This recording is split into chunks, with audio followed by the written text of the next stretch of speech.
ಅಂಬೇಡ್ಕರ್ ಕೊಟ್ಟದ್ದು ಮೀಸಲಾತಿಯ ಉದ್ದೇಶ ಏನು?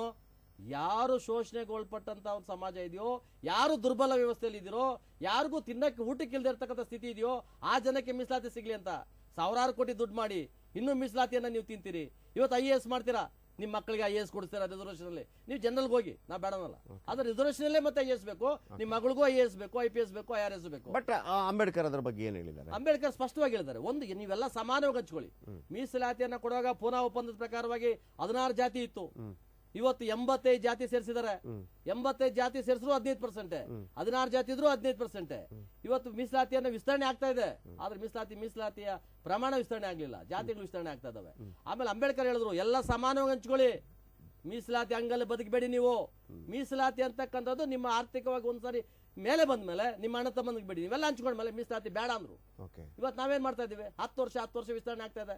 77ರಲ್ಲಿ ಇಂದಿರಾ ಗಾಂಧಿ 10 ವರ್ಷ ಮಾಡಿದ್ರು, ವಿಸ್ತರಣೆ ಮಾಡಿದ್ರು. ರಾಜೀವ್ ಗಾಂಧಿ 10 ವರ್ಷ ಪ್ರಧಾನಮಂತ್ರಿ ಆಗಿ ವಿಸ್ತರಣೆ ಮಾಡಿದ್ರು. ಅದಾದ್ಮೇಲೆ ಅಟಲ್ ಬಿಹಾರಿ ವಾಜಪೇಯಿ 10 ವರ್ಷ ಮಾಡಿದ್ರು.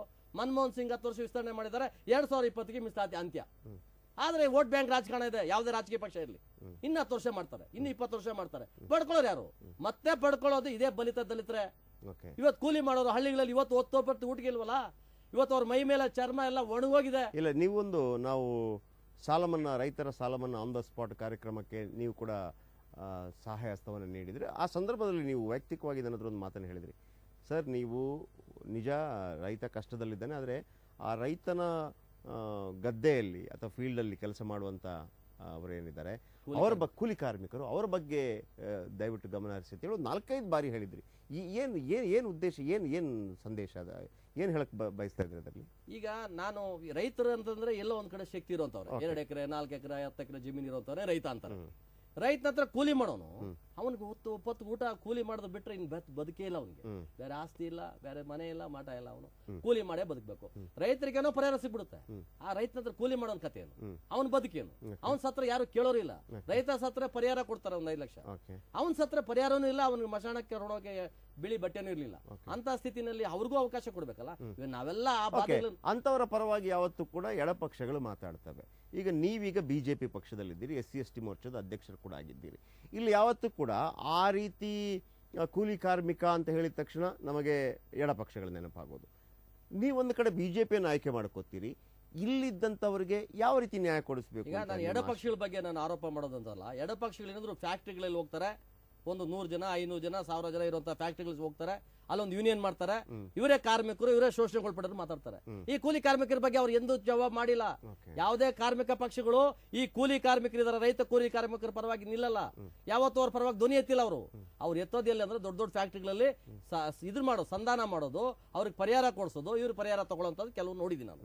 ಯಾಕಂದ್ರೆ ಇರೋ ವಿಚಾರ ಹೇಳಲೇಬೇಕಾಗ್ತದೆ. ಬಟ್ ಎಲ್ಲದರಲ್ಲೂ ಕೂಡ ಈಗ ನೀವು ಹೇಳ್ಬೋದು, ಮಲ್ಲಿಕಾರ್ಜುನ ಖರ್ಗೆ ಅವ್ರ ಬಗ್ಗೆ ಹೇಳಿದ್ರಿ, ಮುನಿಯಪ್ಪ ಅವ್ರ ಬಗ್ಗೆ ಹೇಳಿದ್ರಿ, ಓಕೆ ಫೈನ್.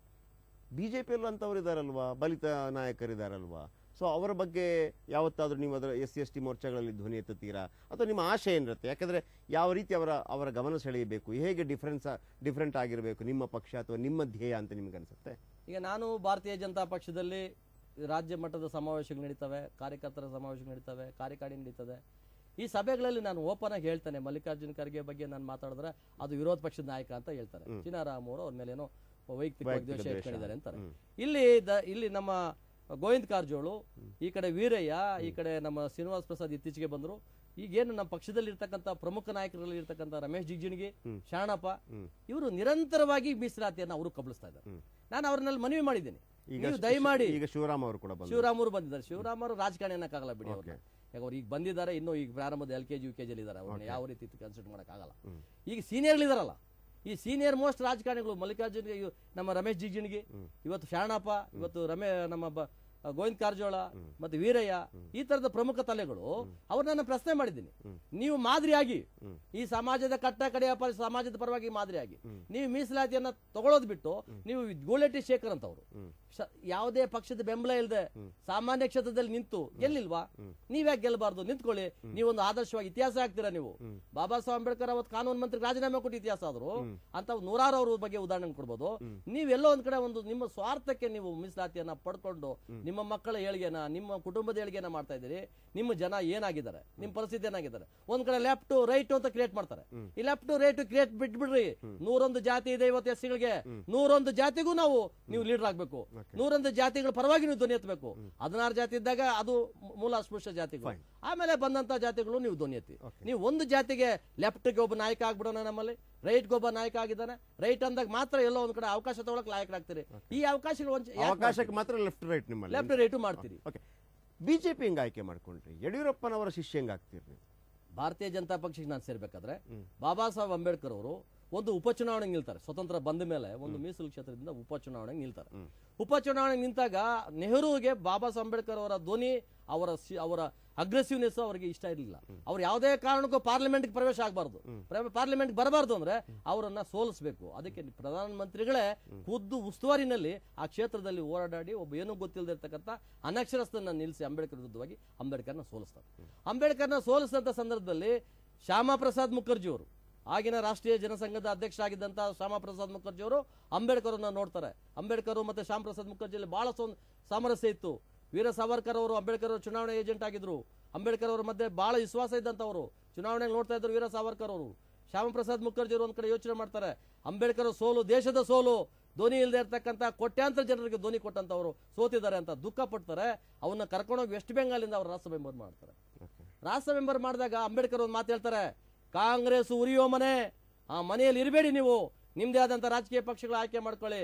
ರಾಜಕೀಯ ಅಂತಕ್ಕಂಥದ್ದು ಅದು ವೆಫನ್, ಅದೊಂದು ಅಸ್ತ್ರ. ಆ ಅಸ್ತ್ರನ ನೀವು ತಗೊಂಡು ಎಲ್ಲೋ ಶೋಷಣೆ ಒಳಪಟ್ಟಂತವ್ರ ಪರವಾಗಿ ಅಸೆಂಬ್ಲಿಯಲ್ಲಿ ಪಾರ್ಲಿಮೆಂಟ್ ಅಲ್ಲಿ ಮಾತಾಡಿ ಅಂತ ನಮ್ಮನ್ನ ಉರಿದುಂಬಿಸಿದ್ರು. ಇವತ್ತು ಯಾರು ಅಂಬೇಡ್ಕರ್ ನಿಜವಾದ ಅನುಯಾಯಿಗಳಿದಾರೋ ಆ ಅನುಯಾಯಿಗಳು ಕಾಂಗ್ರೆಸ್ ಅಲ್ಲಿ ಇರಬಾರ್ದು. ಕಾಂಗ್ರೆಸ್ ಅಲ್ಲಿ ಇರ್ತಕ್ಕಂಥದ್ದು ಕಾಂಗ್ರೆಸ್ ಏಜೆಂಟ್ಗಳು ಅಷ್ಟೇ. ಅವರು ಅಂಬೇಡ್ಕರ್ ಆ ನಿಜವಾದ ಭಕ್ತರಾಗಿದ್ರೆ, ಅಂಬೇಡ್ಕರ್ ಅನುಯಾಯಿಗಳಾಗಿದ್ರೆ, ಅಂಬೇಡ್ಕರ್ ವಿಚಾರದ ಬಗ್ಗೆ ಗೌರವ ಕೊಡೋದಾದ್ರೆ ಕಾಂಗ್ರೆಸ್ ಉರಿಯೋ ಮನೆ ಅಂತ ಅಂಬೇಡ್ಕರ್ ಹೇಳಿದ್ರೆ ಅಲ್ಲಿ ಬಿಟ್ಟು ಬರಬೇಕಾಗ್ತದೆ. ಹಾಗಾಗಿ ನಾನು ಭಾರತೀಯ ಜನತಾ ಪಕ್ಷವನ್ನು ಆಯ್ಕೆ ಮಾಡ್ಕೊಂಡೆ. ಭಾರತೀಯ ಜನತಾ ಪಕ್ಷ ದೇಶದ್ರೋಹ ಚಟುವಟಿಕೆಯನ್ನು ಮಾಡ್ತಾ ಇಲ್ಲ. ದೇಶವನ್ನು ಅಖಂಡವಾಗಿ ಕಟ್ಟಬೇಕು, ದೇಶ ಸಮೃದ್ಧಿಯಾಗಿರ್ಬೇಕು, ದೇಶ ಒಗ್ಗಟ್ಟಾಗಿರ್ಬೇಕು ಅಂತಕ್ಕಂಥ ಒಂದು ಧ್ಯೇಯ ಇಟ್ಕೊಂಡಿದೆ.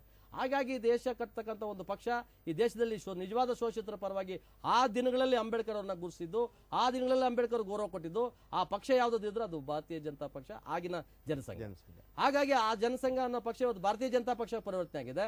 ಇವತ್ತು ಅಸಂಖ್ಯಾತ ರಾಷ್ಟ್ರದಲ್ಲಿ ಇವತ್ತು ಅನುಯಾಯಿಗಳು ಉಟ್ಕೊಂಡಿದ್ದಾರೆ. ಇವತ್ತು ಮೋದಿ ಅವರು ಬಂದ ಮೇಲೆ ಬಹಳಷ್ಟು ಇನ್ನಷ್ಟು ಯುವಕರು ಇವತ್ತು ಉಚ್ಚೆದ್ದು ಬಿಜೆಪಿಗೆ ಬರ್ತಾ ಇದ್ದಾರೆ, ಕಾಂಗ್ರೆಸ್ ಅವರು. ಈಗ ಹಂಗಾಗಿ ನಾನು ಭಾರತೀಯ ಜನತಾ ಪಕ್ಷ ಆಯ್ಕೆ ಮಾಡ್ಕೊಂಡೆ. ಈ ಭಾರತೀಯ ಜನತಾ ಪಕ್ಷ ಆಯ್ಕೆ ಮಾಡ್ಕೊಳ್ಳೋದಕ್ಕೆ ಒಂದೇ ಕಾರಣ ಬಾಬಾ ಸಾಹೇಬ್ ಅಂಬೇಡ್ಕರ್ ಅವರ ಯೋಚನೆ ಕೊಟ್ಟಿದ್ದು. ಓಕೆ, ಆದರೆ ಒಂದು ಆರೋಪ ಇರುವಂಥದ್ದು ಅಂದರೆ ಸಾಧಾರಣವಾಗಿ ದಲಿತ ಸಮುದಾಯದ ನಾಯಕರು ಯಾರಾದರೂ ಹೋದಾಗ ಬಹುಶಃ ನಿಮಗೂ ಅದು ತುಂಬ ಸಲ ಕೇಳಿರ್ಬೋದು. ಅಂದರೆ ಒಂದು RSS ಪ್ರೇರಿತ, ಆಮೇಲೆ ಅದೊಂದು ಮನುವಾದಿ ಪಕ್ಷ, ಆಮೇಲೆ ಮೇಲ್ವರ್ಗದವರ ಪಕ್ಷ, ಒಂದು ರೀತಿಯಲ್ಲಿ ಯೂಸ್ ಆ್ಯಂಡ್ ಥ್ರೋ ಮಾಡ್ತಾರೆ, ಈ ರೀತಿಯ ಆರೋಪಗಳಿರುತ್ತೆ. ಸೊ ಇದೆಲ್ಲವನ್ನು ಕೂಡ ನೀವು ಕೂಡ ನಿಮ್ಮ ಸುತ್ತಮುತ್ತಲಿನವರಿಂದ ಕೇಳಬೇಕಾಗಿರುತ್ತೆ. ಅದಕ್ಕೆ ಏನು ಉತ್ತರ ಕೊಡ್ತೀರಿ? ಹೌದಾ, ಹಾಗಿದ್ರೆ ಅದು ಕೇವಲ ಮೇಲ್ವರ್ಗದವರ ಪಕ್ಷನ, ಅದು ಒಂದು ಏನು ಮನುವಾದಿ ಪಕ್ಷನ? ಇದು ಆರೋಪ ಇರುವಂಥದ್ದು ಬಿಜೆಪಿ ಮೇಲೆ. ಚೀನಾರಾಮ್ ಅಂತ ನಾಯಕರು ಹೋದಾಗ ಅದು ಜಾಸ್ತಿಯಾಗಿ ಕೇಳಬೇಕಾಗತ್ತೆ. ಉತ್ತರ ಏನು? ಇಲ್ಲ, ಇದು ಮನುವಾದಿ ಪಕ್ಷ, ಕೋಮುವಾದಿ ಪಕ್ಷ ಅಂತಕ್ಕಂಥದ್ದು ಒಂದು ಕಾಂಗ್ರೆಸ್ನವರು ನಮ್ಮನ್ನ ಎತ್ತಿ ಕಟ್ಟಿರ್ತಕ್ಕಂಥದ್ದು. ಅಂದ್ರೆ ನಮ್ಮ ಸಮಾಜದ ಮೇಲೆ ಯಾವಾಗೋ ನಿರಂತರವಾಗಿ ಒಂದು ಏನಾದ್ರು ಭಯ ಆಡಿಸ್ಬೇಕು. ಅಲ್ಲಿ ದೆವ್ವ ಇದೆ, ಅಲ್ಲಿ ಪಿಸಾಚಿ ಇದೆ, ರಾಕ್ಷಸ ಇದ್ದಾನೆ, ಅಲ್ಲಿ ಹೋಗ್ಬೇಡಿ ಅಂತಕ್ಕಂಥದ್ದು. ವಾಸ್ತವವಾಗಿ ಭಾರತೀಯ ಜನತಾ ಪಕ್ಷ ಮತ್ತು RSS ಈ ಸಮಾಜಗಳನ್ನ ಎಲ್ಲೋ ಒಂದ್ ಕಡೆ ಸಣ್ಣ ಪುಟ್ಟ ತಪ್ಪುಗಳು ಇರ್ಬೋದು, ನಾನು ಎಲ್ಲ ಸರಿ ಇದೆ ಅಂತ ಹೇಳಲ್ಲ.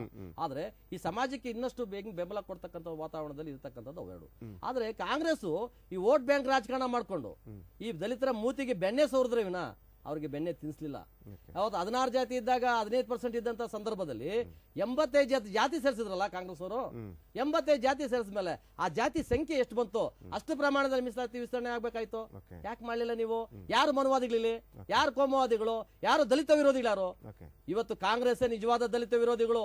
ಕಾಂಗ್ರೆಸ್ ನಲ್ಲಿ ಇರ್ತಕ್ಕಂಥವ್ರು ಸಂಪೂರ್ಣವಾಗಿ ಅವ್ರಿಗೆ ಬೇಕಾಗಿರೋದು ಒಂದೇ ಓಟ್ ಬಿಟ್ಟು ಮತ್ತೆ ಇನ್ನೇನು ಬೇಕಾಗಿಲ್ಲ. 5 ವರ್ಷಕ್ಕೊಂದ್ಸರಿ ಎಂಡ ಸಾರ ಕುಡ್ಸೋದು, ಓಟ್ ಹಾಕ್ಸ್ಕೊಳ್ಳೋದು, ಮತ್ತೆ 5 ವರ್ಷವರೆಗೂ.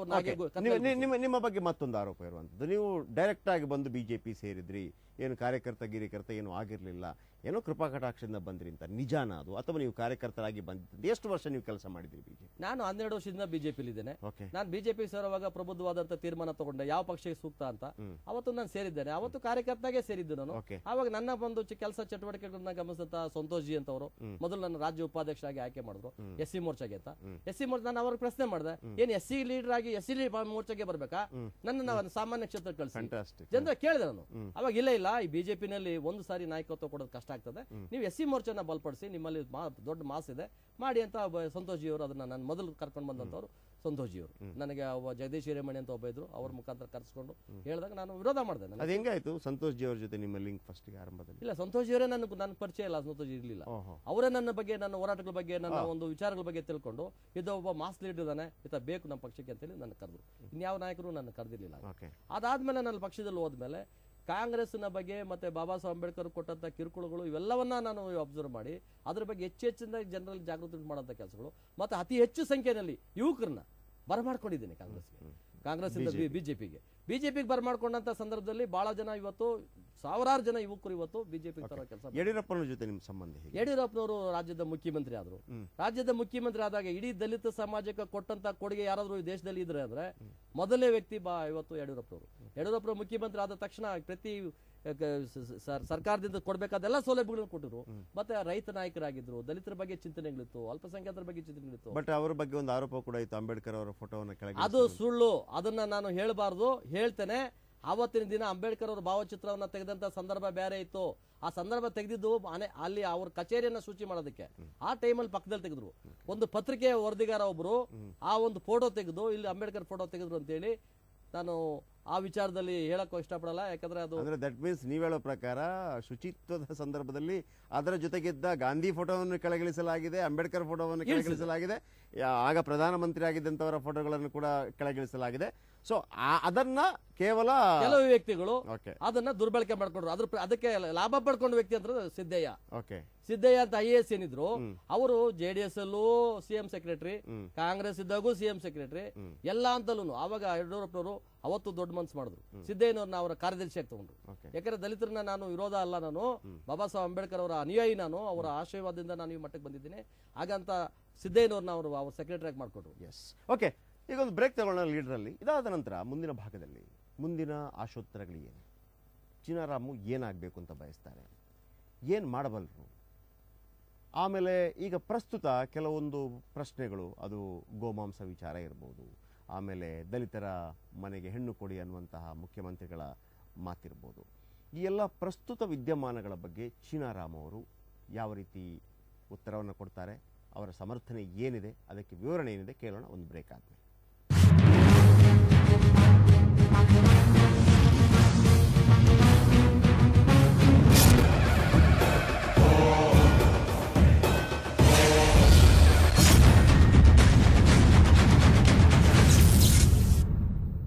ಅಟ್ಟಿಕಾ ಗೋಲ್ಡ್ ಕಂಪನಿಗೆ ಬನ್ನಿ.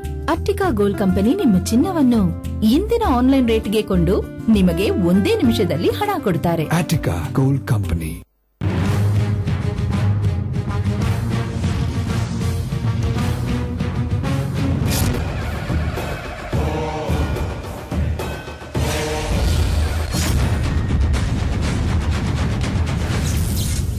ಲೀಡರ್ ವಿಶೇಷ ಕಾರ್ಯಕ್ರಮಕ್ಕೆ ಮತ್ತೊಮ್ಮೆ ಸ್ವಾಗತ. ಇವತ್ತಿನ ನಮ್ಮ ಅತಿಥಿ ಚೀನಾರಾಮು. ಚೀನಾರಾಮ್ ಅವರೇ, ದಲಿತ ಸಮುದಾಯ ಮತ್ತು ಗೋಮಾಂಸ ಇದಕ್ಕೆ ಒಂದಲ್ಲ ಒಂದು ರೀತಿಯಲ್ಲಿ ಅವಿನಾಭಾವ ಸಂಬಂಧ ಇದೆ. ನಿಮ್ಮ ವಿರೋಧಿಗಳು ಹೇಳೋದಿದ್ರು ಕೂಡ ಚೀನಾರಾಮು ಸಾಕಷ್ಟು ಬಾರಿ ಗೋಮಾಂಸ ಸೇವಿಸ್ತಾನೆ ಬದುಕಿದ್ದು ಆತ, ಇಷ್ಟು ದೊಡ್ಡವನಾಗಿದ್ದು, ಈಗ ಬದಲಾವಣೆ ಆಗಿದ್ದಿರಬಹುದು ಅನ್ನುವಂಥ ಆರೋಪಗಳು ಕೂಡ ಬರುತ್ತೆ. ಇದು ಒಂದು ರಾಜಕೀಯ ಇಶ್ಯೂ ಕೂಡ ಪ್ರಸ್ತುತ ಗೋಮಾಂಸ ವಿಚಾರಕ್ಕೆ ಸಂಬಂಧಪಟ್ಟ ಹಾಗೆ. ಒಂದು ಕಡೆ ದಲಿತ ಸಮುದಾಯ, ಮತ್ತೊಂದು ಕಡೆ ಗೋಮಾಂಸ, ಮತ್ತೊಂದು ನಿಮ್ಮ ಪಕ್ಷ BJP. ಹೆಂಗೆ ಇದನ್ನು ಸಮರ್ಥಿಸ್ಕೊತೀರಿ? ಇದರಲ್ಲಿ ನಾನು ಕಂಡಂತ ಸತ್ಯ, ಇವತ್ತು ರೈತರಲ್ಲಿ ಕೆಲಸ, ರೈತರಿಗೆ ಜಮೀನಿದೆ, ರೈತರೇನೋ ಜಮೀನ್ ಮಾರಾಟ ಮಾಡ್ತಾರೆ, ನೀಲಗಿರಿ ಮರ ಹಾಕ್ತಾರೆ, ಅಥವಾ ಜಮೀನಲ್ಲಿ ಲೇಔಟ್ ಮಾಡ್ತಾರೆ, ಏನೋ ಒಂದು ಮಾಡ್ಕೊಂಡು ಜೀವನ ಮಾಡ್ತಾರೆ. ರೈತನೇ ನಂಬ್ಕೊಂಡಿರ್ತಕ್ಕಂಥ ಕೃಷಿ ಕೂಲಿ ಕಾರ್ಮಿಕ ಇವತ್ತು ರೈತ ವ್ಯವಸಾಯ ಮಾಡಿದ್ರೆ ಮಾತ್ರನೇ ಅವ್ನು ಬದುಕು, ಇಲ್ಲಾಂದ್ರೆ ಅವ್ನು ಹೊಟ್ಟೆ ಹಸ್ಕೊಂಡು ಸಾಯ್ಬೇಕು. ಇಂಥ ಪರಿಸ್ಥಿತಿನಲ್ಲಿ ಇವತ್ತು ಗೋವುಗಳನ್ನೆಲ್ಲ ಕೊಯ್ದು ತಿಂದುಬಿಟ್ರೆ ಇವತ್ತು ಆ ರೈತರ ಹತ್ರ ಜಮೀನಿದೆ, ಆದ್ರೆ ಜಮೀನಲ್ಲಿ ಅವ್ನು ಬೆಳೆ ಬೆಳೆಯಲ್ಲ. ಈ ಕೂಲಿ ಕಾರ್ಮಿಕರ ಕಥೆ ಏನು? ಹಾಗಾಗಿ ಕೂಲಿ ಕಾರ್ಮಿಕರನ್ನು ಉಳಿಬೇಕು ಅಂತಂದ್ರೆ ಗೋವುಗಳು ಉಳಿಬೇಕು. ಗೋವುಗಳು ಉಳಿದಾಗ ಏನ್ ಮಾಡ್ತಾನೆ? ವ್ಯವಸಾಯ ಮಾಡ್ತಾನೆ ರೈತ ವ್ಯವಸಾಯ ಮಾಡಿದ್ರೆ ಅವನು ಕೂಲಿ ಸಿಗುತ್ತೆ. ವರ್ಷದಲ್ಲಿ ಒಂದು 3 ತಿಂಗಳು ಕೆಲಸ ಸಿಕ್ಕಿದ್ರೆ ಅವನು ಹೆಂಗೋ ಹೆಂಡತಿ ಮಕ್ಕಳನ್ನ ಸಾಕೋತಾನೆ. ಇದು ಒಂದು. ಆಮೇಲೆ ದಲಿತರೆಲ್ಲ ದನ ತಿಂತಾರೆ ಅಂತಕ್ಕಂಥ ಒಂದು ಹೇಳ್ತಕ್ಕಂಥ ಮಾತನ್ನ ನಾನು ವಿರೋಧ ಮಾಡ್ತೀನಿ. ಬಾಬಾ ಸಾಹೇಬ್ ಅಂಬೇಡ್ಕರ್ ಅವರು ಸಂವಿಧಾನದಲ್ಲಿ ಗೋ ರಕ್ಷಣೆ ಆಗ್ಬೇಕು ಅಂತಕ್ಕಂಥ ಘೋಷಣೆ ಮಾಡಿದ್ದಾರೆ. ಇವತ್ತು ಗೋವುಗಳಿಲ್ಲ ಅಂದ್ರೆ ಈ ದೇಶ ಮರುಭೂಮಿ ಆಗ್ತದೆ. ಆ ದೃಷ್ಟಿ ಇಟ್ಕೊಂಡು ದೂರದೃಷ್ಟಿ ನಾಯಕರಾಗಿದ್ದಂತ ಬಾಬಾ ಸಾಹೇಬ್ ಅಂಬೇಡ್ಕರ್ ಗೋವುಗಳನ್ನ ಉಳಿಸಿ ಅಂತಕ್ಕಂಥ ಒಂದು ಘೋಷಣೆಯನ್ನ ಸಂವಿಧಾನದಲ್ಲಿ ಮಾಡಿದ್ದಾರೆ. ಇವತ್ತು ಇಂಥ ಪರಿಸ್ಥಿತಿಯಲ್ಲಿ ದಲಿತರು ದನ ತಿಂತಾರೆ ಅಂತ ದಲಿತರನ್ನ ಇನ್ನಷ್ಟು ಶೋಷಣೆ ಮಾಡುವಂಥದ್ದು, ದಲಿತರನ್ನ ಇನ್ನಷ್ಟು ಅವಮಾನ ಮಾಡುವಂಥದ್ದು, ದನ ತಿನ್ನೋರು ಯಾರು ಇದ್ದಾರೆ ದಲಿತರು ಇಲ್ಲ ಅಲ್ಪಸಂಖ್ಯಾತರು, ಈ ಪಟ್ಟಕ್ಕೆ ಕಟ್ಟುವಂತ ಕೆಲಸ ಯಾಕೆ? ನಾವೆಲ್ಲ ನಾನು ತಿಂದಿದ್ದೇನೆ ಇಲ್ಲ ಅಂತಲ್ಲ, ನಾನು ಚಿಕ್ಕ ಹುಡುಗರು ಬಡತಾನೆ ಇತ್ತು, ನಮ್ಮ ಮನೇಲಿ ದನ ಮಾಂಸ ತರೋತಾ ಇದ್ರು, ತಿಂತಾ ಇದ್ದೆ. ಹಂಗಂತ ಅದನ್ನೇ ತಿನ್ಬೇಕಂತೇನಿಲ್ಲ. ಚಿಕ್ಕ ಹುಡುಗರಲ್ಲಿ ನಾವು ಎಲ್ಲೋ ಬೈಲಲ್ಲಿ ಕೂತ್ಕೋತಾ ಇದ್ವಿ, ಅದು ಇವತ್ತು ಬೈಲಲ್ಲೇ ಕೂತ್ಕೋಬೇಕಂತೇನಿಲ್ಲ, ಇವತ್ತು ಬದಲಾವಣೆ ಆಗ್ಬೇಕಾಗ್ತದೆ. ನಾನು ಅವತ್ತು ತಿಂದಿದ್ದೆ, ಇವತ್ತು ತಿನ್ಬಾರ್ದು ಅಂತಲ್ಲ, ಅವತ್ತು ತಿಂದಿದ್ದೆ, ಆ ದಿನಗಳಲ್ಲಿ ಕಷ್ಟ ಇತ್ತು, ಬಟ್ಟೆ ಹಾಕಿರ್ಲಿಲ್ಲ, ಇವತ್ತು ಬಟ್ಟೆ ಹಾಕಿರೋದು ಇರ್ಬಾರ್ದು ಅಂತ ಆಗಲ್ಲ. ಹಾಗಾಗಿ ಬದಲಾವಣೆ ಆಗ್ಬೇಕು ಅನ್ನೋ ದಿಕ್ಕಿನಲ್ಲಿ ಇವತ್ತು ಗೋಮಾಂಸನ ಇವತ್ತು 90% ದಲಿತ ಸಮಾಜದಲ್ಲಿ ಮಾಂಸ ತಿನ್ನೋದು ಬಿಟ್ಟಿದ್ದಾರೆ.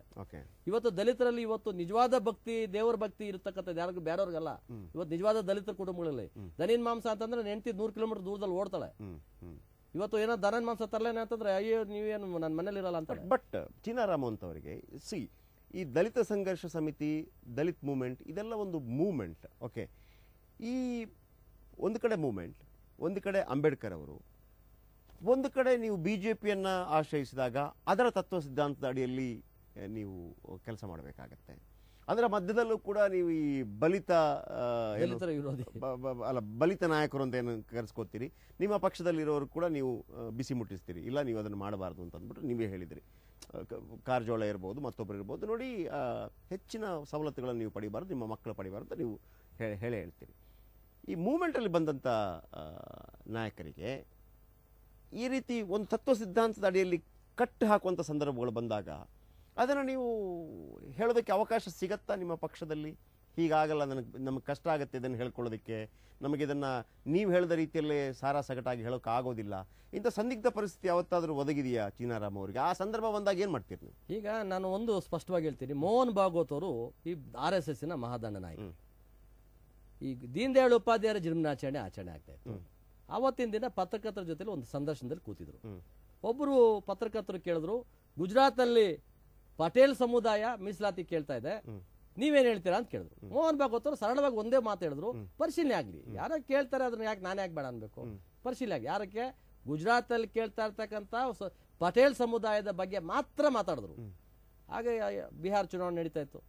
ಬಿಹಾರ್ ಚುನಾವಣೆ ನಡೆಯುವಾಗ ಇಡೀ ವಿರೋಧ ಪಕ್ಷಗಳು RSS ಮತ್ತು ಬಿಜೆಪಿ ಅವರು ಮೀಸಲಾತಿ ಬೇಡ ಅಂತ ಇದ್ದಾರೆ, ಮೀಸಲಾತಿ ಕಿತ್ತಾಕ್ತಾರೆ, ದೇಶದಲ್ಲಿ ಮೀಸಲಾತಿ ಹೋಯ್ತು ಅಂತಕ್ಕಂಥ ಒಂದು ಗುಲ್ಲೆಬ್ಬಿಸಿದಂತ ಸಂದರ್ಭದಲ್ಲಿ ನಾನು ಮೋಹನ್ ಭಾಗವತರ ಹೇಳಿಕೆಯನ್ನ ಸಮರ್ಸ್ಕೊಳ್ಳೋದಕ್ಕೆ ಪತ್ರಿಕಾಗೋಷ್ಠಿಯನ್ನ ನಮ್ಮ ಅಖಿಲ ಭಾರತ ದಲಿತ ಕ್ರಿಯಾ ಸಮಿತಿ ನಮ್ಮ ಸಂಘಟನೆಯಿಂದ ಮಾಡ್ತೇನೆ, ಮತ್ತೆ ಅದರ ಬಗ್ಗೆ ನಾನು ಇನ್ನಷ್ಟು ಪ್ರಚಾರ ಮಾಡ್ತೇನೆ. ನೋಡಿ, ಅವ್ರು ಹೇಳಿದಂತ ಮಾತನ್ನ ಹೇಗೆ ಒಬ್ಬ ಮಹಾನ್ ನಾಯಕ RSSನ ದಂಡನಾಯಕ ಅಂತ ಹಚ್ಕೊಂಡವ್ರು ಅವ್ರು ಬಾಯಿ ಮುಚ್ಚಿದ್ರು. ಇಲ್ಲ ನಾನು ಹಾಗೆ ಹೇಳಿಲ್ಲ, ಇರೋ ನಿಜ ಅವ್ರು ಹೇಳಿಲ್ಲ, ಹೇಳಿದ ರೀತಿ ಬೇರೆ ಇತ್ತು, ಬಟ್ ಅದನ್ನ ಬೇರೆ ರೀತಿ ತಿಳಿಸಿದ್ರು. ಅಮಿತ್ ಶಾ ಅವರು ಅದ್ರ ಬಗ್ಗೆ ಎಕ್ಸ್ಪ್ಲೇಷನ್ ಕೊಡ್ತಾರೆ, ಮೋದಿ ಅವರು ಎಕ್ಸ್ಪ್ಲೇಷನ್ ಕೊಡ್ತಾರೆ, ನಾವು ಮೀಸಲಾತಿಗೆ ಬದ್ಧವಾಗಿದ್ದೀವಿ ಅಂತ.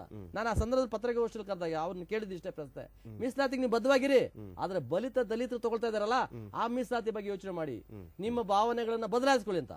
ಅವತ್ತು ನಮ್ಮಲ್ಲಿ ಇದ್ದಂತ DS ವೀರಯ್ಯನವರು ಮೋಹನ್ ಭಾಗವತ್ ಅವರು ಕಟ್ಟಿದಂತ RSS ಪಕ್ಷ, ಬಿಜೆಪಿ ಪಕ್ಷದಲ್ಲಿದ್ದಂತ ನಾಯಕರೇ ಮೋಹನ್ ಭಾಗವತ್ ವಿರುದ್ಧವಾಗಿ ಪತ್ರಿಕಾಗೋಷ್ಠಿ ಕರೀತಾರೆ, LHL ಮೋಹನ್ ಭಾಗವತ್ ವಿರುದ್ಧ ಹೋರಾಟ ಮಾಡಿ ಅಂತ ಕರೆ ಕೊಡ್ತಾರೆ ದಲಿತ ಸಮಾಜಕ್ಕೆ.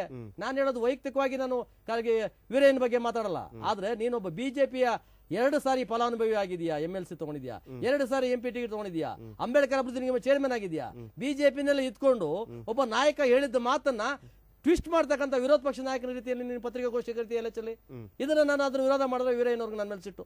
ಚೀನಾರಾಮ್ ಅವರು ನೋಡಿ ನನ್ನ ವಿರುದ್ಧವಾಗಿ ಮಾತಾಡ್ತಾರೆ. ನಿಮ್ಮ ವಿರುದ್ಧವಾಗಲ್ಲ ಸ್ವಾಮಿ, ನೀವು ಮಾತಾಡ್ತಾ ಇರ್ತಕ್ಕಂಥ ಮಾತು ಈಗ RSSನ ಸಮರ್ಸ್ಗಳಂತ ಹೇಳಲ್ಲ, RSS ಹೇಳಿದ್ದ ಮಾತೇನು, ನೀವ್ ಹೇಳಿದ್ದೇನು? ಅಲ್ಲಿ ಮೋಹನ್ ಭಾಗವತ್ ವಿರುದ್ಧವಾಗಿ ಹೇಳಿಕೆ ಕೊಟ್ರೆ ನೀವು ಕಾಂಗ್ರೆಸ್ನವರ, ನೀವು ಬಿಜೆಪಿ ಅವರ, ಅಂದ್ರೆ ಸತ್ಯ ಯಾರು ಮಾತಾಡಿದ್ರು ಅವ್ರು ಹಾಗೆ ಬಾಯಿ ಮುಚ್ಚೋದು. ಈ ಸಂದಿಗ್ಧ ಪರಿಸ್ಥಿತಿ ನಿಮಗೂ ಎದುರಾಗೋದಿಲ್ವಾ ಅಂತ? ಅಲ್ಲ, ನನಗೆ ಎದುರಾದ್ರೂ ನನಗೆ ಅದ್ರ ಚಿಂತೆ ಇಲ್ಲ, ನಾನು ಅದನ್ನ ನಾನು ಚಿಂತೆ ಮಾಡಕ್ ಹೋಗಲ್ಲ. ನನಗೆ ಇವತ್ತು ಬಿಜೆಪಿ RSS ನೀವು ಆ ವಿಷಯ ಮಾತಾಡಬೇಡಂದ್ರು ನಾನು ಮಾತಾಡೋದೆ, ನಾನು ಜೀವನ ಪೂರ್ತಿ ನಾನು ಮಾತಾಡೋದು ಆ ದಮನೀಯ ಸ್ಥಿತಿಯಲ್ಲಿ ಇರ್ತಕ್ಕಂಥ ಆ ತುಳಿತಕೊಳ್ಪಟ್ಟ ಸಮಾಜ ಇವತ್ತು ಮೇಲೆ ಬರಬೇಕು. ಇವತ್ತು ಮೀಸಲಾತಿ ವಿಸ್ತರಣೆ ಆಗ್ತಾ ಹೋಗ್ತದೆ, ರಾಜಕೀಯಕ್ಕೆ ವೋಟ್ ಬ್ಯಾಂಕ್ ಆಗಿ ಮಾಡ್ತಾರೆ ಯಾರು ಬೇಕಾದ್ರು, ಆದ್ರೆ ಆ ಮೀಸಲಾತಿ ಅವ್ರು ತಲುಪಬೇಕು. ಈಗ ನಾನು ಹಲವಾರು ಕಾರ್ಯಕ್ರಮಗಳನ್ನು ಮಾಡುವಾಗಲೂ ಕೂಡ ನನಗೆ ಅನಿಸ್ತಾ ಇತ್ತು, ಕರ್ನಾಟಕದಲ್ಲಿ ಒಂದು 15 ಜಿಲ್ಲೆಗಳಲ್ಲಿ ಈಗಲೂ ಕೂಡ ಒಂದು ದಲಿತ ಸಮುದಾಯಕ್ಕೆ ದೇವಸ್ಥಾನ ಪ್ರವೇಶಗಳಿಲ್ಲ. ಈಗಲೂ ಕೂಡ ಅವರ ವಿರುದ್ಧ ಏನು ಅವರನ್ನು ಅಚೂತುಗಳನ್ನಾಗಿ ಮುಟ್ಟಬಾರದ ರೀತಿಯಲ್ಲಿ ನೋಡ್ಕೊಳ್ಳುವಂಥದ್ದು. ಆಮೇಲೆ DS ವೀರಯ್ಯ ಅಂತ ಅವರು, ಆಂಜನೇಯ ಅಂತ ಮಂತ್ರಿಗಳು ಈಗಿರುವಂಥವ್ರು, ಅವರು ಕೂಡ ಕೆಲವು ದೇವಸ್ಥಾನಗಳಿಗೆ ಹೋಗೋದಿಲ್ಲ, ಯಾಕಂದರೆ ಹೋದ ನಂತರ ಅಲ್ಲಿ ಶುದ್ಧ ಮಾಡ್ತಾರೆ ಅಂತ. ಭಾರತೀಯ ಜನತಾ ಪಾರ್ಟಿಯಲ್ಲಿದ್ದೀರಿ, ಇದನ್ನು ನೀವು ಏನು ಗಮನಕ್ಕೆ ತರ್ತೀರಿ? ಒಂದು ವೇಳೆ ನೀವು ನಿಮ್ಮ ಪಕ್ಷ ಅಧಿಕಾರಕ್ಕೆ ಬಂದರೂ ಕೂಡ ಇದೆಲ್ಲ ಸಾಧ್ಯ ಇದೆಯಾ? ಇಲ್ಲ ಇದು ಆವಾಗಿಂದ ನಡೆದುಕೊಂಡು ಬಂದಿದೆ, ಬಿಟ್ಬಿಡಕ್ಕಾಗತ್ತಾ? ಮತ್ತೆ ಎಲ್ಲಿ ಎಲ್ಲಿ ಎಲ್ಲಿ ನಾವು ದಲಿತರನ್ನ ಮೇಲೆ ಕೆತ್ತಾ ಇದ್ದೀವಿ? ಇವತ್ತು ರಮೇಶ್ ಜಿಗಜಿಣಗಿ ಅಂತ ನಾಯಕರು ಯಾವುದೇ ದೇವಸ್ಥಾನಕ್ಕೆ ಹೋದಕ್ಕೆ ಇಲ್ಲ ದೇವ್ರು ನಮ್ಗೆ ಶಾಪ ಆಗ್ಬಿಡ್ತಾರೆ ನಾನು ಹೋಗಲ್ಲ ಅಂತ ಅವ್ರ ಮನಸ್ಥಿತಿ ಆಗಿದೆ.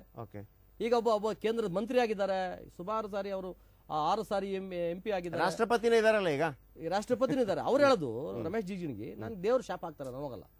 ಇನ್ನು ಅಂತವ್ರು ಕಟ್ಕೊಂಡು ಏನ್ ಮಾಡಕ್ಕಾಗುತ್ತೆ? ಅದೇ ಬಾಬಾ ಸಾಹೇಬ್ ಅಂಬೇಡ್ಕರ್ ಅವರು ನಾಸಿಕ್ ದೇವಾಲಯ ಪ್ರವೇಶ ಮಾಡಿದಾಗ ಇವತ್ತು ಚೋಡಾರ್ ಕೆರೆಯಲ್ಲಿ ನೀರು ಮುಟ್ಟೋ ಸಂದರ್ಭದಲ್ಲೂ ಅವ್ರು ಹೇಳೋದಷ್ಟೇ, ಇವತ್ತು ಸಮಾಜದ ಬದಲಾವಣೆ ಆಗ್ಬೇಕು, ಮೊದಲು ವಿದ್ಯಾವಂತರಾಗಿ ಶಿಕ್ಷಿತರಾಗಿ ಎಲ್ಲ ಒಂದ್ ಕಡೆ ನಿಮ್ದೇ ಕಾಲ್ ಮೇಲೆ ನೀವು ನಿಂತ್ಕೊಳ್ಳಿ, ಅವತ್ತು ನಿಮ್ಗೆ ಜನ ಮಾಡ್ತಾರೆ. ದೇವಸ್ಥಾನ ಕರೀಲಿಲ್ಲ ಅಂತ ನಾವು ತಲೆ ಕೆಡಿಸ್ಕೋಬೇಕಾದಿಲ್ಲ. ಆದ್ರೆ ದೇವಸ್ಥಾನ ಕರೆದಿಲ್ಲ ನಮ್ ಸೇರ್ಸಲ್ಲ ಅಂತ ನಾವು ಅದ್ರ ಬಗ್ಗೆ ಹೋರಾಟ ಮಾಡ್ಬೇಕಾಗಿಲ್ಲ. ನಮ್ಮ ಹೋರಾಟ ಇರತಕ್ಕಂಥದ್ದು ಹೊಟ್ಟೆಯನ್ನ ಹೇಗೆ ಭದ್ರ ಮಾಡ್ಬೇಕು, ಹೊಟ್ಟೆ ತುಂಬ ಊಟ ಮಾಡೋದಕ್ಕೆ ನಾವು ಹೇಗೆ ದುಡಿಮೆ ಮಾಡ್ಬೇಕು, ಆ ದುಡಿಮೆ ಫಲಗಳು ಯಾವ ರೀತಿ ಕೊಡ್ಬೇಕು, ಸರ್ಕಾರದ ಯೋಜನೆಗಳನ್ನ ಎಲ್ಲಿ ತಲುಪಿಸ್ಬೇಕು. ಇವತ್ತು ನನಗೆ ಪೆಟ್ರೋಲ್ ಬಂಕ್ ಬೇಕು, ಗ್ಯಾಸ್ ಏಜೆನ್ಸಿ ಬೇಕು, ನನಗೆ ಇವತ್ತು KDB ಲ್ಯಾಂಡ್ ಬೇಕು, ಫ್ಯಾಕ್ಟ್ರಿಗಳು ಮಾಡಬೇಕು, ಸೆಂಟ್ರಲ್ ಗೌರ್ಮೆಂಟ್ ಗ್ರಾಂಟ್ಸ್ ನೀವೇ ತಗೋಬೇಕು, ಸ್ಕೂಲ್ಗಳು ಮಾಡಬೇಕು, ರೆಸಿಡೆನ್ಸಿಯಲ್ ಸ್ಕೂಲ್ ಮಾಡಬೇಕು. ಎಲ್ಲ ಹೀಗೆ ನಮ್ಮಲ್ಲಿ ಇರ್ತಕ್ಕಂಥ ದಲಿತ ತಗೊಳ್ತಾ ಇದ್ದಾರೆ. ಇವತ್ತು ಕಾಂಗ್ರೆಸ್ JDS BJP ಪ್ರಶ್ನೆ ಬರಲ್ಲ. ಇವತ್ತೇನು ಒಂದು ಹಂತ ಮುಟ್ಟಿರ್ತಕ್ಕಂಥ ದಲಿತರಿದ್ದಾರೆ, ಇವರೇ ಮತ್ತೆ ಪುನರಾವರ್ತನೆ ಮಾಡ್ತಾ ಇದ್ದಾರೆ ಮೀಸಲಾತಿಯನ್ನ, ಸರ್ಕಾರಿ ಕೋಟಾಗಳನ್ನ. ಈಗ ಮತ್ತೊಂದು ಬಂದಿರುವಂತಹ ಬಹಳ ದೊಡ್ಡ ಚರ್ಚೆಯ ವಿಷಯ, ಮುಖ್ಯಮಂತ್ರಿ ಸಿದ್ದರಾಮಯ್ಯನವರು ಇತ್ತೀಚೆಗೆ ಹೇಳಿದರು, ದಲಿತರ ಮನೆಗಳಿಗೆ ಹೋಗುವಂಥ ಸಂದರ್ಭದಲ್ಲಿ ದಲಿತರ ಮನೆಗೆ ಹೆಣ್ಣು ಕೊಡಿ ಅಥವಾ ಹೆಣ್ಣು ತಗೊಳ್ಳಿ ಅಂತಂದ್ಬಿಟ್ಟು. ಒಂದು ಅಂತರ್ಜಾತಿ ವಿವಾಹಗಳೇ ಈ ಜಾತಿಯ ಕಂದಕವನ್ನು ಕಡಿಮೆ ಮಾಡಬಹುದು ಅಂತ ಎಲ್ರಿಗೂ ಗೊತ್ತಿರುವಂಥ ವಿಚಾರ. ಸೊ ಅದು ಯಾವತ್ತೂ ಆಗೋದಿಲ್ಲ. ಈಗ RSS ಆಗಲಿ ಯಾವತ್ತೂ ಕೂಡ ಆ ರೀತಿಯ ಕರೆ ಕೊಡೋದಿಲ್ಲ. ನೋಡಿ, ಮೇಲ್ವರ್ಗದವರು ಕೆಳವರ್ಗದ ಹೆಣ್ಮಕ್ಕಳನ್ನು ಮದುವೆ ಆಗಬೇಕು, ಆ ರೀತಿ ನಾವು ಒಂದಾಗಬೇಕು, ನಾವೆಲ್ಲ ಒಂದು ನಾವೆಲ್ಲ ಹಿಂದೂ, ಈ ರೀತಿಯ ಹೇಳಿಕೆಗಳು ಯಾಕೆ ಬರೋದಿಲ್ಲ? ಪ್ರತಿಯೊಬ್ಬರಿಗೂ ಕೂಡ ಆ ಜಾತಿ ವರ್ಣ ವ್ಯವಸ್ಥೆ ಬೇಕೇ ಬೇಕು, ಅದರ ನಡುವೆ ರಾಜಕೀಯಗಳಾಗತ್ತೆ. ನಿಮ್ಮಂಥ ನಾಯಕರು, ಯಾಕಂದರೆ ಆ ಸಮುದಾಯದಿಂದ ಮೇಲಕ್ಕೆ ಬಂದಂಥ ನಾಯಕರು ಒಂದು ಪಕ್ಷದಲ್ಲಿ ಪ್ರತಿನಿಧಿಗಳಾಗ್ತೀರಿ. ನೀವು ಹೇಳಿದಿರಿ, ನಾನು ಕೆಲವು ವಿಚಾರಗಳನ್ನು ಬಹಳ ದಿಟ್ಟವಾಗಿ ಹೇಳ್ತೀನಿ, ನನಗೆ ಅದು ಸರಿ ಅನಿಸುತ್ತೋ ಸರಿ ಅನಿಸೋದಿಲ್ವೋ, ನಾನು ಏನನ್ನು ಕಲ್ತ್ಕೊಂಡು ಬಂದಿದ್ದೀನಿ, ಬಾಬಾ ಸಾಹೇಬ್ ಅಂಬೇಡ್ಕರ್ ಅವರ ಸಂದೇಶಗಳೇನಿತ್ತು ಆ ಮೂಲಕ ನಾನು ಮಾತಾಡ್ತೀನಿ ಅಂತ. ನಿಮ್ಗನ್ಸೋದಿಲ್ವಾ ಈ ವಿಚಾರದಲ್ಲೂ ಕೂಡ? ಇಲ್ಲೂ ಕೂಡ ರಾಜಕೀಯವೇ ಆಗ್ತಾ ಇದೆ. ಯಾಕೆ ಆ ಅಂತರ್ಜಾತಿ ವಿವಾಹದ ಮೂಲಕ ಅದಾಗಬಾರ್ದು? ಅದಕ್ಕೆ ದೊಡ್ಡ ಅವಕಾಶ ಕೂಡ ಸಂವಿಧಾನದಲ್ಲಿದೆ ಅಂತರ್ಜಾತಿ ವಿವಾಹ ಆಗೋದಕ್ಕೆ. ಇಲ್ಲಿ ನೋಡಿ, ನಾನೊಂದು ಸಣ್ಣ ಉದಾಹರಣೆ ಕೊಡ್ತೇನೆ. ಇವತ್ತು ನಮ್ಮ ಡಾಕ್ಟರ್ ಪರಮೇಶ್ವರ್ ಬ್ರಾಹ್ಮಣರು ಮದುವೆ ಮಾಡ್ಕೊಂಡೆ, ನೀನ್ ಬ್ರಾಹ್ಮಣ ಹುಡುಗಿನ ಮದುವೆ ಮಾಡ್ಕೊಳ್ಳಬಹುದು, ಇನ್ನೊಬ್ಬ ಶೆಡ್ಯೂಲ್ ಕಾಸ್ಟ್ ಹುಡುಗಿ ಮದುವೆ ಮಾಡ್ಕೊಂಡಿದ್ರೆ ಆ ಸಂಬಂಧ ಬೆಳೀತಾ ಇತ್ತು. ನಿನ್ನ ಇನ್ನೊಬ್ಬ ಶೆಡ್ಯೂಲ್ ಕಾಸ್ಟ್ ನಿಮ್ಮ ಅಕ್ಕ ತಂಗಿ ಮಕ್ಕಳು ಇನ್ನೊಬ್ಬ ನಿಮ್ ಹೆಂಡತಿ ಆಗ್ತಾ ಇದ್ಲು. ಇವತ್ತು ಹಾಕಿಗೆ ಎಲ್ಲ ಸೌಲಭ್ಯ ಹೋಗ್ತಾ ಇತ್ತು. ನೀನ್ ಮತ್ತೆ ಬ್ರಾಹ್ಮಣರ ಮನೆ ಮದುವೆ ಆಗಿ ಬ್ರಾಹ್ಮಣರ ವಂಶಕ್ಕೆ ನೀನು ಇನ್ನಷ್ಟು ಗುಲಾಮನಾಗಿ ಬದುಕೋದು ಕೆಲಸ ಮಾಡ್ತಾ ಇದ್ಯಾ. ಇವತ್ತು KH ಮುನಿಯಪ್ಪ ಬ್ರಾಹ್ಮಣರ ಹುಡುಗಿ ಮದುವೆ ಮಾಡ್ಕೊಂಡಿದ್ಯಾ. ಇವತ್ತು ನಮ್ಮ K ಶಿವರಾಮು ಇಬ್ಬರು ಹೆಣ್ಣು ಮಕ್ಕಳನ್ನ ಬ್ರಾಹ್ಮಣರಿಗೆ ಕೊಡ್ಬಿಟ್ಟ. ಅಂದ್ರೆ ಇದು ಬದಲಾವಣೆ ದಿಕ್ಕಲ್ಲ. ಇದು ಇವತ್ತು ನಮ್ಮಲ್ಲಿ ಸಂಪಾದನೆ ಮಾಡೋದು, ನಮ್ಮ ಮೀಸಲಾತಿ ಸೌಲಭ್ಯ ಪಡೆದುಕೊಳ್ಳೋದು. ಇವತ್ತು ಪ್ರಿಯಾಂಕಾ ಖರ್ಗೆ ಯಾರು ಮದುವೆ ಆಗಿದೆಯಪ್ಪ, ನೀನು ಬ್ರಾಹ್ಮಣರ ಆಗ್ಬಿಟ್ಟೆ, ಅದು ನಿಮ್ಗೆ ಮೀಸಲಾತಿ ಬೇಕು. ಆದ್ರೆ ನೀವು ತಗೊಂಡು ಸಂಪಾದನೆ ಮಾಡಿದಂತ ಅಧಿಕಾರ ತಗೊಂಡಂತದ್ದು ಸಾಮಾಜಿಕವಾಗಿ ನೀವು ಸ್ಥಿತಿವಂತರಾದ್ಮೇಲೆ ನಿಮ್ಮ ಮದುವೆ ಮಾಡ್ಕೊಳ್ಳೋದು ಬ್ರಾಹ್ಮಣ ಹುಡುಗಿನ ಮದುವೆ ಮಾಡ್ಕೊತಾರೆ. ನಾನು ವಿರೋಧ ಮಾಡ್ತಾ ಇಲ್ಲ. ನೀನ್ ಇನ್ನೊಬ್ಬ ಬಡವ್ರ ಮನೆಯಲ್ಲಿ ಹುಡುಗಿನ ಮದುವೆ ಮಾಡ್ಕೊಂಡಿದ್ರೆ ನೀನ್ ಸಂಪಾದನೆ ಅವಳು ಪಾಲ್ ಹೋಗ್ತಾ ಇತ್ತಾ? ಬಲಿತ ನಾಯಕನಾದ ನಂತರ ನೀವು ಹೇಳೋ ಪ್ರಕಾರ ಬಲಿತ ನಾಯಕ ನೀನ್ ಯಾವಾಗ ಆಗ್ತೀಯೋ ಆಗ ನೀನು ನಮ್ಮದೇ ಸಮುದಾಯದವರನ್ನು ಮದುವೆ ಆಗಬೇಕು ಅಂತ ಹೇಳಿ. ನಮ್ಮ ಹೆಣ್ಣು ಮಗಳನ್ನ ಬ್ರಾಹ್ಮಣ ಹುಡುಗಿ ಆಗ್ಲಿ ಹುಡುಗನಾಗ್ಲಿ ಅಲ್ಲಿ ಬದಲಾವಣೆ ಅದಕ್ಕೆ ನಾನು ನೋಡಿ. ಇವತ್ತು ಆಸ್ತಿ ಮಾಡಿರ್ತಕ್ಕಂಥ ನೀವು ಕೋಟ್ಯಾಂತರ ರೂಪಾಯಿ ಆಸ್ತಿ ಮಾಡ್ಕೊಂಡು ನೀವು ಬ್ರಾಹ್ಮಣರ ಮನೆ ಹುಡುಗಿ ಸಂಬಂಧ ಮಾಡ್ತೀರಾ. ಈ ದಲಿತರ ಮನೇಲಿ ಇನ್ನೊಂದು ಹುಡುಗಿ ಇರ್ಲಿಲ್ವಾ? ಯಾರು ಸುಂದರವಾಗಿ ಇಲ್ವಾ? ಆದ್ರೆ ಯಾರು ಲಾಯಕ ಇಲ್ವಾ ನಿಮ್ ಮದುವೆ ಆಗೋದಕ್ಕೆ? ನೀವು ಬ್ರಾಹ್ಮಣರ ಮನೆ ಹುಡ್ಕೊಂಡು ಹೋಗ್ತೀರಾ. ಉದ್ದೇಶನು ಆ ಬ್ರಾಹ್ಮಣರ ಮನೆ ಸಂಬಂಧ ಬೆಳೆಸ್ಕೊಂಡು ಈ ಸಮಾಜನ ಮರೆಯೋದಕ್ಕೆ. ಇದು ನನ್ನ ವಿರೋಧ ಇದೆ. ಯಾಕಂದ್ರೆ ಅಂತರ್ಜಾತಿ ವಿವಾಹಕ್ಕೆ ನಾನು ಬೆಂಬಲ ಕೊಡ್ತೇನೆ. ಆದ್ರೆ ಅಂತರ್ಜಾತಿ ವಿವಾಹದ ಹೆಸರಿನಲ್ಲಿ ನಿಮ್ಮ ಆಸ್ತಿ ಪಾಸ್ತಿ ಮಾಡಿ ಮೀಸಲಾತಿಯನ್ನ ಸಂಪಾದನೆ ಮಾಡಿ ಆ ಕೋಟಾಗೆ ಮತ್ತೆ ಬ್ರಾಹ್ಮಣರ ಹುಡುಗಿನ ತಂದು ಮದುವೆ ಮಾಡ್ಕೊಂಡು ಅವ್ರ ಹುಟ್ಟೋ ಮಕ್ಕಳಿಗೆ ಎಲ್ಲ ಅವಕಾಶ ಕೊಡ್ತೀರಿ. ಇದನ್ನ ನಾನು ವಿರೋಧ ಮಾಡ್ತೀನಿ. ಇದನ್ನ ಮಾಡಿದಾಗ ಕೆಲವರು ಇಲ್ಲ ಚಿರಾರಾಮ ನೋಡಿ ಹೇಗ್ ಮಾತಾಡ್ತಾರೆ. ಅರೆ ಏನ್ ಮಾತಾಡ್ತಾ ಇದೀನಪ್ಪ? ಸತ್ಯ ಮಾತಾಡ್ತಾ ಇದೀವಿ. ಸತ್ಯ ತಿಳಿಸ್ಬೇಕಲ್ಲ. ಈ ವಿಚಾರದಲ್ಲಿ ನಾವು ರಾಜಿ ಆಗಕ್ಕಾಗೋದಿಲ್ಲ. ಇವತ್ತು ಮಲ್ಲಿಕಾರ್ಜುನ್ ಖರ್ಗೆ ಇವತ್ತು 1000 ಕೋಟಿ ಮಾಡಿದ್ರೆ ನಮ್ಗೆ ದ್ವೇಷ ಇಲ್ಲ, ನಿಮ್ಮೆಲ್ಲ ನಮಗೆ ಪ್ರೀತಿ ಇದೆ, ಹಿರಿಯರು ಅಂತ ನೀವು ಆದರ್ಶ ಮಾಡಿ. ಬಾಬಾ ಸಾಹೇಬ್ ಅಂಬೇಡ್ಕರ್ ಕಂಬಾಲ್ಪಲ್ಲಿಯಲ್ಲಿ ಜೀವಂತ ಸುಟ್ಟಾಕಿದ್ರೆ ನೀವು ಸ್ಥಳಕ್ಕೆ ಹೋಗಲ್ಲ. ಖರ್ಗೆ ಅವರೇ, ನೀವು ಹೋಮ್ ಮಿನಿಸ್ಟರ್ ಹೊತ್ತು, ನೀವು ಹೋಮ್ ಮಿನಿಸ್ಟರ್ ಆಗಿ ನಿಮ್ ಕರ್ತವ್ಯ ಇತ್ತು, ನೀವು ಸ್ಥಳಕ್ಕೆ ಹೋಗಲ್ಲ. KH ಮುನಿಯಪ್ಪ ಚಿಂತಾಮಣಿನಲ್ಲಿ IB ನಲ್ಲಿ ಕಾಫಿ ಟೀ ಕುಡಿತಾನೆ, ಅಲ್ಲಿಂದ 15 ಕಿಲೋಮೀಟರ್ ದೂರದಲ್ಲಿ ಕಂಬಾಲ್ಪಲ್ಲಿ ಭೇಟಿ ಮಾಡಲ್ಲ. ಯಾಕೆ? ಬಾಬಾ ಸಾಹೇಬ್ ಅಂಬೇಡ್ಕರ್ ಮೀಸಲಾತಿ ಕೊಡುವಾಗ ಏನ್ ಹೇಳಿದ್ರು? ಯಾವ ಧ್ವನಿ ಇಲ್ಲದೆ ಇರ್ತಕ್ಕಂಥ ಜನರ ಪರವಾಗಿ ಎಲ್ಲಿ ದೌರ್ಜನ್ಯಗಳಾಗ್ತವೆ, ಎಲ್ಲಿ ಕೊಲೆಗಳಾಗ್ತವೆ, ಎಲ್ಲಿ ಕಾನೂನಲ್ಲಿ ಅವ್ರ ಮೇಲೆ ದೌರ್ಜನ್ಯ ಆಗ್ತದೆ, ಅಲ್ಲಿ ನೀವು ಅಸೆಂಬ್ಲಿಯಲ್ಲಿ ಮತ್ತೆ ಪಾರ್ಲಿಮೆಂಟ್ ಅಲ್ಲಿ ಮಾತಾಡಿ ಅಂತ ಲೋಕಸಭಾ ಮತ್ತು ವಿಧಾನಸಭೆಗೆ ಮೀಸಲು ಕ್ಷೇತ್ರ ಕೊಟ್ಟರು. ನೀವು ಮಾಡ್ತಾರದೇನು? ಗುಲಾಮಗಿರಿ ರಾಜಕಾರಣ ಮಾಡ್ತಾ ಇದ್ದೀರಿ. ಗುಲಾಮ್ಗಿರಿ ಬದುಕನ್ನ ಮಾಡ್ತಾ ಇದ್ದೀರಿ. ಎಷ್ಟು ವರ್ಷ ಗುಲಾಮ್ಗಿರಿ ಆಗಿರ್ತೀರಿ? ನೀವೇನು ಶಾಶ್ವತವಾಗಿರ್ತೀರಾ ಭೂಮಿ ಮೇಲೆ? Okay fine. ನೀವು ಇವತ್ತೆಲ್ಲ ಸಾಯಲ್ವಾ ನೀವು? Okay fine. ಈಗ ನಿಮ್ಮ ಆಶಯ ಏನು ಮುಂದೆ? ಏನು MLC ಆಗಬೇಕು ಅಂತನ, MLA ಆಗಬೇಕು ಅಂತನ, MP ಆಗಬೇಕು ಅಂತನ? ಒಬ್ಬ ರಾಜಕಾರಣಿಗೆ ಒಂದೊಂದು ಪ್ಲೇಸ್ ಅಂತಿರುತ್ತೆ, ಒಂದೊಂದು ಸ್ಥಳವನ್ನು ನೋಡಿರ್ತಾರೆ. ಆ ರೀತಿ ನಿಮ್ಮ ಕರ್ಮಭೂಮಿ ಕೋಲಾರ, ಏನು ಮಾಡಬೇಕು ಅಂತಿದ್ದೀರಿ? ನನಗೆ ಹಣ ಮಾಡಬೇಕು ಅನ್ನೋ ಆಸೆ ಇಲ್ಲ, ಆದ್ರೆ ಆಸ್ತಿ ಮಾಡಬೇಕು ಅನ್ನೋ ಆಸ್ತಿ ಇಲ್ಲ. ಇರೋದ್ರಲ್ಲಿ ಹೊಟ್ಟೆ ತುಂಬ ಊಟ ಮಾಡೋಷ್ಟು ಶಕ್ತಿ ನನಗಿದೆ. ಆದ್ರೆ ಪಾರ್ಲಿಮೆಂಟ್ ಕೋಲಾರ ಮೀಸಲು ಕ್ಷೇತ್ರದಿಂದ ಒಂದು ಸಾರಿ ಪಾರ್ಲಿಮೆಂಟ್ಗೆ ಹೋಗ್ಬೇಕು. ಅದು ಕನ್ಯಾಕುಮಾರಿಯಿಂದ ಕಾಶ್ಮೀರ ತನಕ ನಾನು ಪ್ರವಾಸ ಮಾಡಬೇಕು. ಈ ಪಾರ್ಲಿಮೆಂಟ್ ಅಲ್ಲಿ ನಾನು ಚರ್ಚೆ ಮಾಡಬೇಕು. ಈ ಮೀಸಲಾತಿಯನ್ನ ಯಾವ ಅಂಕಿಅಂಶಗಳ ಮೇಲೆ ನೀವು ಮೀಸಲಾತಿ ಕೊಟ್ಟಿದ್ದೀರಿ? ಬಾಬಾ ಸಾಹೇಬ್ ಅಂಬೇಡ್ಕರ್ ಕನಸು ಏನಿತ್ತು? ಇವತ್ತು ಎಷ್ಟು ಬದಲಾವಣೆ ಆಗಿದೆ. ಇವತ್ತು ಯಾರು ಮೀಸಲಾತಿಯನ್ನ ಪಡೆದೇ ಇದ್ದಾರೆ, ಆ ಮೀಸಲಾತಿ ಪಡೆದೇ ಇರತಕ್ಕಂಥ ಸಮಾಜಕ್ಕೆ ನಾನು ಮಾತಾಡ್ಬೇಕಾದ್ರೆ ಪಾರ್ಲಿಮೆಂಟ್ ಅಲ್ಲೇ ಮಾತಾಡಬೇಕು. ಆ ಪಾರ್ಲಿಮೆಂಟ್ ಹಾಕ್ಬೇಕು ಅನ್ನೋ ಆಸೆ ನನಗಿದೆ. ಬಟ್ ಅದೆಷ್ಟು ಮಟ್ಟಿಗೆ ಸಫಲ ಆಗ್ತೀನೋ ಗೊತ್ತಿಲ್ಲ. ನಾನಂತೂ ಆಸೆ ಪಟ್ಟಿದ್ದೀನಿ ಕೋಲಾರದಲ್ಲಿ ನಾನು MP ಆಗ್ಬೇಕು. ಕೋಲಾರ ಜನ ಇವತ್ತು ನೀರಿಲ್ಲ, ಅಲ್ಲಿ ಉದ್ಯೋಗ ಇಲ್ಲ, ಒಂದು ಫ್ಯಾಕ್ಟ್ರಿ ಇಲ್ಲ. ಇವತ್ತು KH ಮುನಿಯಪ್ಪ 7 ಸಾರಿ MP ಆದ್ರು. ಇದುವರೆಗೂ ಆ ಕೋಲಾರ ಜಿಲ್ಲೆನ ನೆನಪು ಮಾಡ್ಕೊಳ್ಳಲ್ಲ ಅವರು. ಅವ್ರಿಗೆ ಎಲ್ಲೋ ಒಂದ್ ಕಡೆ ಕೂತ್ಕೊಳ್ಳೋದು, ಐಷಾರಾಮಿ ಜೀವನ ಮಾಡೋದು, ಅಲ್ಲಿ ಒಳಪಂಗಡಗಳ ಬಗ್ಗೆ ಎಡಗೈ ಬಲಗೈ ಅಂತ ಕ್ರಿಯೇಟ್ ಮಾಡೋದು. ಮತ್ತೆ ಅಲ್ಲಿರ್ತಕ್ಕಂಥ ಯಾವ ಮುಖಂಡಗಳು, ಕಾಂಗ್ರೆಸ್ ಮುಖಂಡಗಳು ಮುಗಿಸ್ಬಿಟ್ರು ಸುಮಾರು ಜನ. ಅವ್ರು ಯಾರ್ಯಾರು ಸಹಾಯ ಮಾಡಿದ್ರು KH ಮುನಿಯಪ್ಪನ ಅವ್ರನ್ನೆಲ್ಲ ಮುಗಿಸಿದ್ರು. ಇಡೀ ಕೋಲಾರ ಜಿಲ್ಲೆ ಕಾಯ್ತಾ ಇದೆ KH ಮುನಿಯಪ್ಪನವ್ರನ್ನ ಮುಂದೆ ದಿನಗಳಲ್ಲಿ ಸರಿಯಾದ ಪಾಠ ಕಲಿಸಬೇಕು ಅಂತ. ಆದ್ರೆ ನನ್ನ ಉದ್ದೇಶ KH ಮುನಿಯಪ್ಪನ ಪಾಠ ಕಲಿಸೋದಲ್ಲ. ನನ್ನ ಉದ್ದೇಶ ಭಾರತ ದೇಶದಲ್ಲಿ ಬಾಬಾ ಸಾಹೇಬ್ ಅಂಬೇಡ್ಕರ್ ಕೊಟ್ಟಂತ ಮೀಸಲಾತಿ ಎಲ್ಲೋ ಒಂದ್ ಕಡೆ ದುರ್ಬಳಕೆ ಆಗ್ತಾ ಇದೆ, ತಗೊಂಡವರೇ ತಗೊಳ್ತಾ ಇದ್ದಾರೆ. ಈ ಬಲಿತ ಸಮಾಜ ಒಂದ್ಸಾರಿ ಮೀಸಲಾತಿ ತಗೊಂಡಂತವ್ರು ಮತ್ತೆ ಬಿಟ್ಕೊಡ್ಬೇಕಾದ್ರೆ ಈ ಸಮಾಜದ ಪ್ರಗತಿಯನ್ನ ಕಾಣುವಂತ ದಿಕ್ಕಿನಲ್ಲಿ ಕೋಲಾರನ ಅಭಿವೃದ್ಧಿ ಮಾಡೋದು ಒಂದು ಕೆಲಸ. ಇನ್ನೊಂದು, ರಾಷ್ಟ್ರದಲ್ಲಿ ಈ ಶೋಷಣೆಗೊಳಪಟ್ಟಂತ ಸಮಾಜಕ್ಕೆ ನ್ಯಾಯ ಕೊಡಿಸ್ಬೇಕು. ಯಾರು ನಿಜವಾಗ್ಲೂ ಇವತ್ತು ಹಳ್ಳಿಗಳಲ್ಲಿ ಓದ್ ಬಂದಂತ ಇವತ್ತು ಗ್ರಾಜುಯೇಟ್ಗಳಾಗ್ತಾರೆ, ಇವತ್ತು ಗ್ರಾಜುಯೇಟ್ ಆಗ್ಬಿಟ್ಟು ಹಳ್ಳಿಗೆ ಹೋಗ್ತಾರೆ, ಕೆಲಸ ಇರಲ್ಲ ಇವನ್ಗಿಲ್ಲಿ. ಅಲ್ಲಿ ಹೋದ್ರೆ ಅಪ್ಪ ಅಮ್ಮ ಹೇಳ್ತಾರೆ, ಮಗನೇ ನಾನು ಕೂಲಿ ಮಾಡಿದ್ದೇನೆ, ಜೀತ ಮಾಡಿದ್ದೇನೆ, ನೀನ್ ನನ್ನ ಹಳ್ಳಿಗೆ ಬಂದು ಜೀವನ ಮಾಡಬೇಡ, ನನ್ನ ಹಳ್ಳಿಗೆ ಬಂದು ಕೂಲಿ ಮಾಡಬೇಡ, ನನ್ನ ಮುಂದೆ ನೀನು ಜೀತ ಮಾಡಬೇಡ ಅಂತ. ನಾವು ಎಲ್ಲಿ ಹೋಗ್ಬೇಕು? ಅವನು ಇಲ್ಲ ವಿಷ ಕುಡಿಬೇಕು. ಇಲ್ಲ ನೀವು ಪ್ರತಿಭಾವಾಗಿ ಒಂದು ಪ್ರಶ್ನೆ ಕೇಳಿದ್ರಿ, ಕೆಲವು ದಲಿತ ಸಂಘಟನೆಗಳಲ್ಲಿ ಸುಳ್ಳು ಕೇಸುಗಳು ಹಾಕ್ಸೋದು. ಎಲ್ಲ ಒಂದು ಲಿಟಿಗೇಷನ್ ಪ್ರಾಪರ್ಟಿ ಇದೆ, ಅಲ್ಲಿ ಅಂಬೇಡ್ಕರ್ ಫೋಟೋ ಹಾಕ್ಬಿಡೋದು, ಅಲ್ಲಿ ಕೊಡೋ 500, 1000, 5000, 10,000 ಕೈ ಇಡೋದು. ಈ ಬದುಕುಗಳನ್ನ ವಿಶೇಷವಾಗಿ ಸಂಘಟನೆಗಳು ಒಡೆದು ಛಿದ್ರ ಕಾರಣ ಈ ನಮ್ಮ ಬಲಿತ ದಲಿತರು ಯಾವ ಶೋಷಣೆಗೊಳಪಟ್ಟಂತ ವಿದ್ಯಾವಂತರಿಗೆ ಅವಕಾಶಗಳನ್ನ ತಪ್ಪಿಸೋದ್ರಿಂದ ಅವ್ರು ಹೊಟ್ಟೆಪಾಡಿಗಾಗಿ ಸಾಯೋ ಬದಲು ಯಾರಿಗೂ ಇನ್ನೊಬ್ರು ಮೋಸ ಮಾಡಿ ಸಾಯೋಣ ಅಂತ ಇವತ್ತು ಸುಳ್ಳು ಕೇಸ್ ಹಾಕ್ಸ್ತಕ್ಕಂಥದ್ದು, ಸುಳ್ಳು ಸಂಘಟನೆಗಳು ಮಾಡತಕ್ಕದ್ದು. ಸತ್ಯನೇ ಗೊತ್ತಿಲ್ಲ ಇವ್ರಿಗೆ, ಪಾಪ ಹುಡುಗರಿಗೆ ಏನಾಗ್ತದೆ, ಬದುಕಬೇಕು, ರಾತ್ರಿ ಹೊಟ್ಟೆ ಊಟ ಬೇಕು, ಏನ್ ಮಾಡೋದು ಅವನು ವಿಧಿ ಇಲ್ಲ. ಸಂಘಟನೆ ಹೆಸರಲ್ಲಿ ಇನ್ನೊಬ್ಬರನ್ನ ಬ್ಲಾಕ್ ಮೇಲ್ ಮಾಡೋದು, ಅಟ್ರಾಸಿಟಿ ಕೇಸ್ಗಳು ಹಾಕೋದು, ಸುಳ್ಳು ಕೇಸ್ಗಳು ಹಾಕೋದು, ಮತ್ತೆ ಕಿತಾಪತಿ ಮಾಡ್ತಕ್ಕಂಥದ್ದು, ಈ ಕೆಲಸಗಳಲ್ಲಿ ಕೆಲವರು ತೋಡ್ಕೊಂಡಿದ್ದಾರೆ. ಅದಕ್ಕೆ ಅವ್ರಿಗೆ ಸರಿಯಾದ ಮಾರ್ಗದರ್ಶನ ಮಾಡಿ ಸರ್ಕಾರದ ಸೌಲಭ್ಯಗಳು ಕೊಟ್ಟು, ಇವತ್ತೇನು ಕೇಂದ್ರ ಸರ್ಕಾರ ಕೊಟ್ಟಿದ್ದಾರೆ, ರಾಜ್ಯ ಸರ್ಕಾರ ಕೊಟ್ಟು ಸೌಲಭ್ಯಗಳನ್ನ ನೇರವಾಗಿ ತಲುಪಿಸ್ಬಿಟ್ರೆ ಅವ್ನು ಹೊಟ್ಟೆ ತುಂಬ ಊಟ ಸಿಕ್ಕರೆ ಅವ್ನು ಯಾರು ಈ ಕೆಲಸ ಮಾಡಲ್ಲ. ಓಕೆ, ನಿಮ್ಮ ಎಜುಕೇಶನ್ ಎಷ್ಟು? ನಾನೀಗ ಡಿಗ್ರಿ ಮಾಡಿದೆ. ನಾನು ಬೆಂಗಳೂರಿನಲ್ಲಿ ಡಿಗ್ರಿ ಮಾಡಿದಾಗ ನನ್ನ 43% ಇತ್ತು ಆರ್ಟ್ಸ್ ಕಾಲೇಜಲ್ಲಿ. ನನಗೆ MA ಎಂಟ್ರೆನ್ಸ್ ಎಕ್ಸಾಮ್ ಮಾಡ್ಬೇಕಾಯ್ತು. MA ಎಂಟ್ರೆನ್ಸ್ ಎಕ್ಸಾಮ್ ಮಾಡ್ಬೇಕಾದ್ರೆ ಆಗ್ಲೇ ನಾನು ಮೀಸಲಾತಿ ಬಗ್ಗೆ ಹೋರಾಟ ಮಾಡೋದು 88ರಲ್ಲಿ. ಅವತ್ತು MA ಎಂಟ್ರೆನ್ಸ್ ಶೆಡ್ಯೂಲ್ ಕಾಸ್ಟ್ ಅವ್ರಿಗೆ 45% ಎಂಟ್ರೆನ್ಸ್ ಎಕ್ಸಾಮ್ ಇಟ್ಟಿದ್ರು. ನಾನು 43 ಇದ್ದೆ, ನಾನು ಎಂಟ್ರೆನ್ಸ್ ಎಕ್ಸಾಮ್ ಬರೆಯಕ್ಕಾಗಿಲ್ಲ, ಶೆಡ್ಯೂಲ್ ಕಾಸ್ಟ್ ಆಗಿದ್ದೆ. ನಾನು ನಾನು ವಿವೇಕಾನಂದ ಲಾ ಕಾಲೇಜಲ್ಲಿ LLB ಸೇರಕ್ಕೆ ಹೋದೆ. ಅಲ್ಲಿ ರಮೇಶ್ ಇಂಚಿನಿಗೇರಿ ಅಂತ ಒಬ್ರು ನಮ್ಗೆ ಹೈಕೋರ್ಟ್ ಜಡ್ಜ್ ಆಗಿದ್ರು. ಅವರು ಅವತ್ತು ಪ್ರಿನ್ಸಿಪಲ್ ಆಗಿದ್ರು. ನಾನು ಅವ್ರ ಹತ್ರ ಹೋದಾಗ ಬೈದ್ರು, ಏನ್ರಿ SCಗಳು ಹೊಟ್ಟೆ ತುಂಬಾ ತಿಂದು ಬಿಡ್ತೀರಾ, ಹಾಸ್ಟೆಲ್ ಊಟ ಹಾಕ್ತಾರೆ, ತಿಂದು ಬಿಡ್ತೀರಾ, ನೀವು ಓದಲ್ಲ, ನಿಮ್ ಪರ್ಸೆಂಟೇಜ್ ಇಲ್ಲ ಅಂತ ಮಾತಾಡೋದು. ಏನೋ ಕಳಕಳಿಗೆ ಮಾತಾಡ್ತಾ ಇದಾರೆ ಅಂತ ನಾನು ಬಹಳ ಹೊತ್ತು ತಾಳ್ಮೆಯಿಂದ ಏನಿದ್ದೆ.